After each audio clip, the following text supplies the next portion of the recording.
Chers amis, j'ai promis à l'issue de l'élection législative 2016 de consacrer un moment de réflexion à l'honorable Kanigi Soro, que j'appelle le lion du Kafigué. Vous savez, Kanigi Soro est un député sortant de la législature ivoirienne actuelle qui a eu le malheur de voir sa candidature à sa réélection retoquée par son propre parti, le Rassemblement des Républicains.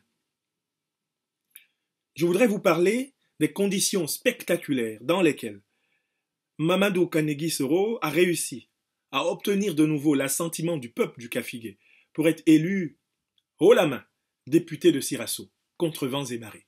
Je voudrais proposer une réflexion sur cette expérience formidable d'un homme, d'un frère, d'un camarade, d'un compagnon de lutte pour qui j'ai beaucoup de respect.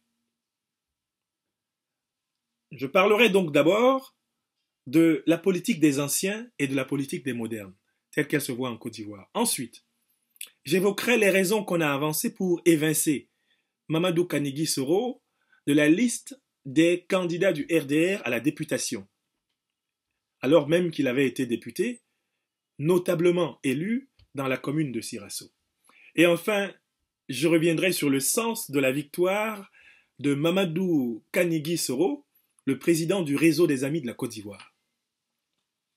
D'abord, première chose, la politique des anciens en Afrique se caractérise par ce qu'on peut appeler le grand frérisme, le paternalisme et la pratique de l'injustice cynique.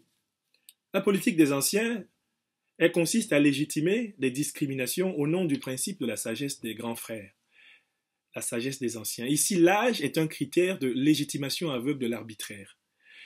La politique des anciens, elle est souvent paternaliste. Elle consiste, au mépris du principe démocratique, à donner à croire que l'avenir de la jeunesse passe nécessairement et uniquement par la transmission héréditaire du pouvoir politique. Il s'agit là, en réalité, de l'affirmation du principe héréditaire et paternaliste contre le principe démocratique et électoral. La politique des anciens, malheureusement en Afrique, finalement, se focalise autour d'une forme d'injustice qui se maquille derrière ce qu'on peut appeler une symbolique du respect, une symbolique de la vénération. Mais en réalité, derrière ce respect et cette vénération, ne sont en réalité affirmés que la volonté pour certains anciens, malheureusement, pas tous heureusement, de maintenir les jeunes dans une éternelle jeunesse, donc de ne pas leur reconnaître la maturité, et de conserver des avantages régaliens de pouvoir jusqu'au dernier de leurs jours, au détriment de l'émergence d'une nouvelle génération politique. La politique des modernes dit que le grand frérisme n'est pas un humanisme. La politique des modernes dit que le paternalisme ne peut pas servir de principe à la démocratie. La politique des modernes dit que les injustices appellent comme un devoir la résistance.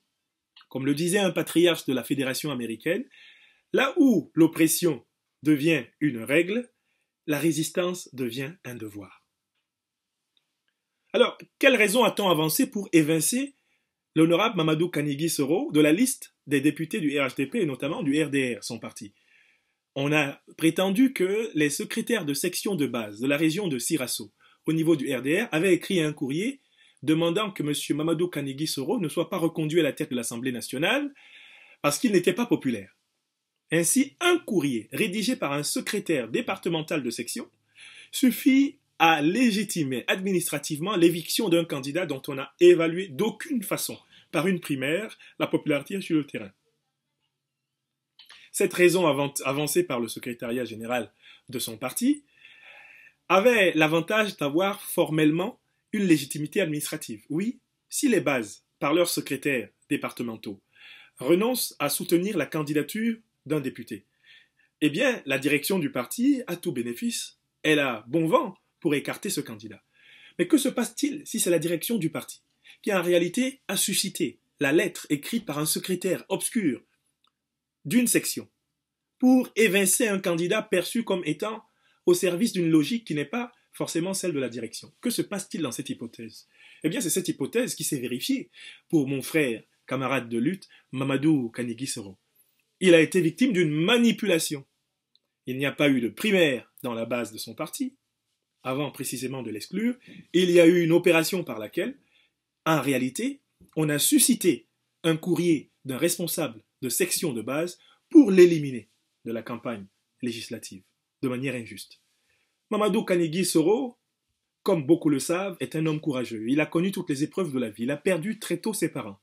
C'est un homme marqué dans son corps par un handicap fort qu'il a été capable de surmonter grâce à son courage humain et grâce à son humanisme, à sa fraternité, à sa proximité avec le peuple de Côte d'Ivoire, de toutes les régions. Et donc, on peut comprendre pourquoi les manœuvres des apparatchiks qui voulaient exclure Mamadou Kanigui Soro n'ont pas réussi. On a envoyé toutes sortes d'oukases, de menaces. On a déplacé des hélicoptères pour influencer Mamadou Kanigui Soro. Il n'a pas cédé. Il n'a pas cédé par sens de l'honneur pour sa génération politique. Il n'a pas cédé parce qu'il sait que dans l'entourage de la génération qui monte et dans l'entourage de la génération qui sait que l'Afrique a besoin d'hommes, de femmes, de jeunes, de personnes de tous les âges qui assument sa modernité, il n'est pas question de céder quand on est conscient que le combat qu'on mène est juste. On a besoin de l'adoubement, on a besoin de l'approbation de personne pour mener un combat juste. Il faut et il suffit d'être soi-même. Quel est donc le sens de la victoire de l'honorable Mamadou Kanigui Soro à Sirasso? D'abord, la popularité ne se décide pas par les directions des partis. La popularité se décide par l'élection populaire. C'est l'onction démocratique qui fait le député. Ce ne sont pas les manœuvres administratives d'apparatchiks. Deuxième chose, le courage politique paye toujours, même quand il y a une défaite. Dans le cadre d'un engagement courageux, cette défaite est en réalité une victoire sur le temps long de l'évolution de l'humanité dans laquelle on agit.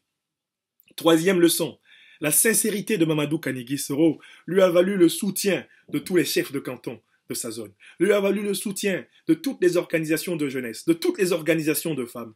Ce sens de la sincérité qui fait que c'est un député au service du peuple et non pas un député qui se sert du peuple, eh bien voilà ce qui a permis à Mamadou Kanigui Soro d'obtenir l'assentiment populaire et de gagner cette élection. Je conclurai cet hommage au lion du Kafigué, Mamadou Kanigui Soro, en disant qu'il y a bien une différence entre les profiteurs et les lutteurs politiques en Côte d'Ivoire. Cette différence, je vous en conjure, c'est le peuple de Côte d'Ivoire qui la sait. Et c'est pour cela que quand il a dû aller aux urnes, il a su choisir entre les lutteurs et les profiteurs.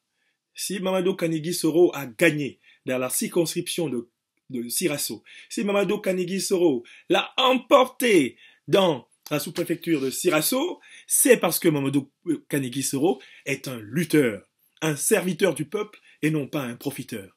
Permettez-moi de me réjouir de la formidable victoire de ce député dans lequel je me reconnais parfaitement parce qu'il représente cette graine dont l'Afrique a besoin. Il représente cette force, cette houle qui monte à travers l'Afrique et dont on parlera dans toute l'Afrique francophone, bien sûr, dans ce 21e siècle.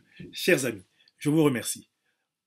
Mes salutations les meilleures, mes félicitations chaleureuses au député Mamadou Kanigui Soro, amitié depuis Washington, une terre dans laquelle la démocratie a encore tout son sens. Au revoir.